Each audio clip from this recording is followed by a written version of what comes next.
Buenos días, mi nombre es Dayuma Mármol. La verdad, antes de empezar la entrevista, me gustaría agradecerle por prestarnos un poco de su tiempo para realizar la entrevista y tal vez si me puede ayudar como le gustaría que le tratemos a lo largo. Fernando.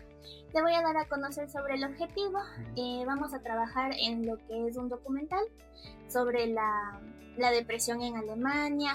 Este documental abarca ya lo que es el diagnóstico, el uso de antidepresivos y también tratamientos alternos. Pero la entrevista que nosotros recogimos es enfocada en lo que es los adolescentes. Entonces, antes de empezar, ¿me puede comentar acerca sobre su recorrido ya académico y profesional?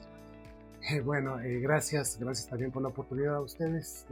Profesionalmente yo soy psicólogo clínico, tengo una maestría en neurociencias, me he desempeñado básicamente a nivel profesional como evaluador psicológico, neuropsicológico y por lo tanto también como psicodiagnosticador.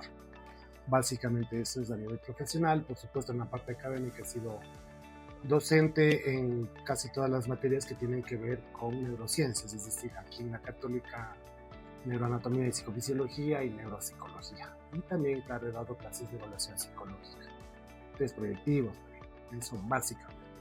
Muchas gracias. Para empezar la entrevista, nuestra primera pregunta es acerca del planteamiento de que la causa de la depresión es por una alteración en la serotonina. ¿Usted consideraría este planteamiento reduccionista para la patología?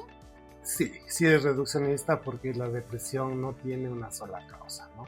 Un tipo de depresión, en efecto, tiene que ver con producción de neurotransmisores, o mejor dicho, sería con una subproducción, una falta de producción. Una es la serotonina y la otra es noradrenalina, que son las más identificadas, más visibles.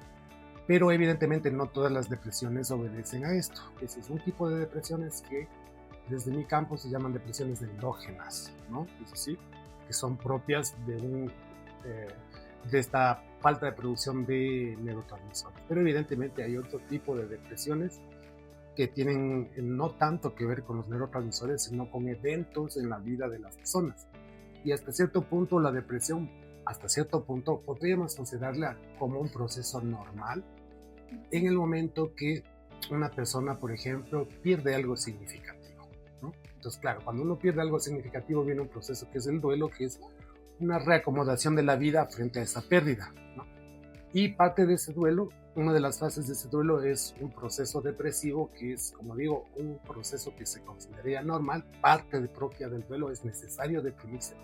¿Cómo no deprimirse si se me muere alguien que yo quiero, por ejemplo? O sea, sería muy llamativo que alguien no se deprima, ¿no? Entonces, en ese sentido podemos decir que hay una depresión normal, parte del duelo, que me permite procesar la pérdida, ¿sí? En la mayoría de casos eso no va a necesitar, por ejemplo, fármacos. A veces sí, cuando las personas no logran elaborar el duelo, elaborar la pérdida, van a necesitar un empujón farmacológico, pero sobre todo en estos casos lo que se usa es psicoterapia, que es más de fondo, ¿no?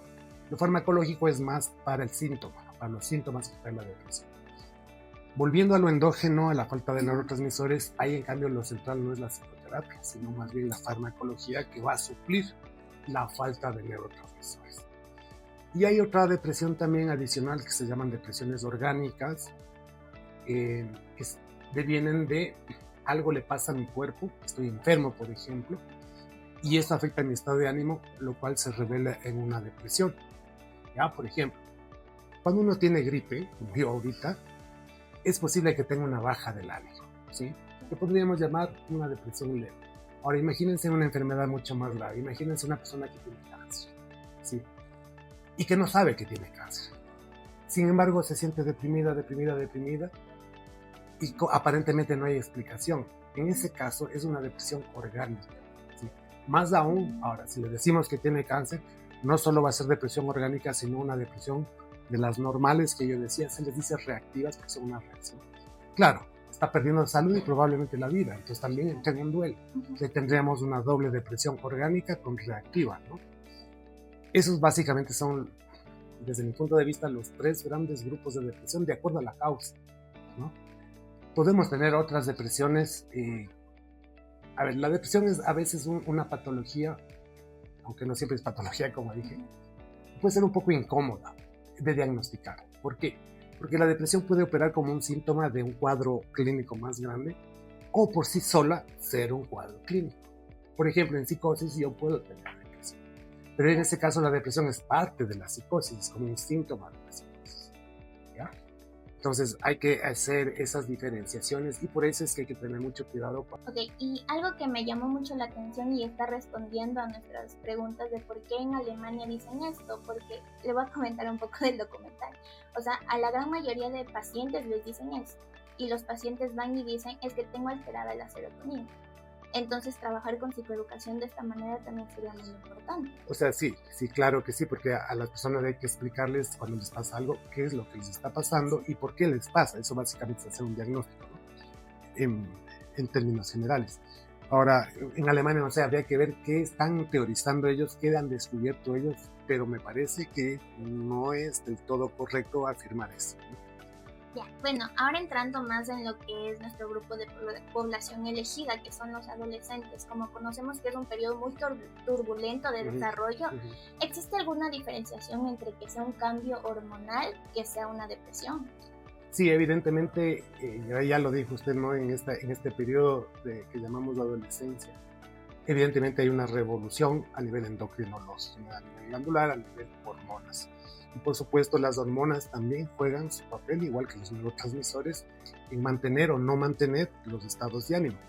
Ahora, sí es común que el adolescente pueda presentar episodios de depresión a lo largo de su proceso adolescencial, pero claro, podría estar obedeciendo más a lo endocrino, pero no se puede descartar del todo que esto que también acabo de decir, que el adolescente, como cualquier persona, está metida, no solamente tiene un cuerpo, también va a depender de los estímulos que están afuera, cómo le tratan sus padres, cómo le va en el colegio, cómo está con sus amigos, que también, ¿no? O sea, porque no podemos siempre estar, insisto, ¿no? Reduciendo todo a lo biológico. Lo biológico es importante, pero no es solamente lo que tenemos, ¿no? También está eso, ¿no? Lo social, los estímulos. Entonces, además, hay que considerar que por los mismos cambios endocrinológicos, que sí son importantes, también hay formas de pensar que van apareciendo, que ya no se piensa como un niño, uno se pone ya más crítico con lo que le rodea, no está de acuerdo, sí está de acuerdo, etcétera, etcétera, y eso puede llevarle, y de hecho le lleva al adolescente a una crisis existencial, ¿no? Que puede verse acompañada de depresión dependiendo de la vida que cada adolescente lleva. Y algo que acabo de mencionar sobre el cambio crítico, porque tenemos mayor desarrollo también en la adolescencia. Y algo que me llamó mucho la atención es cómo en el cerebro esto puede afectar para su futuro desarrollo. Bueno, consideremos que en la adolescencia el cerebro todavía no está terminado de desarrollar. Se está desarrollando, eso sí, ya está por terminar su desarrollo biológico. Se ve muy influido el sistema nervioso y el sistema endocrino, son dos sistemas que van en paralelo, se influyen mucho mutuamente. Y claro, eso en parte explica los estados de ánimo, explica las impulsividades, las faltas de control, el criticismo y todo aquello que caracteriza al pensamiento adolescente, ¿no? y al comportamiento y al pensamiento y al comportamiento adolescente. Pero nunca podemos aislar al ser humano de su medio social.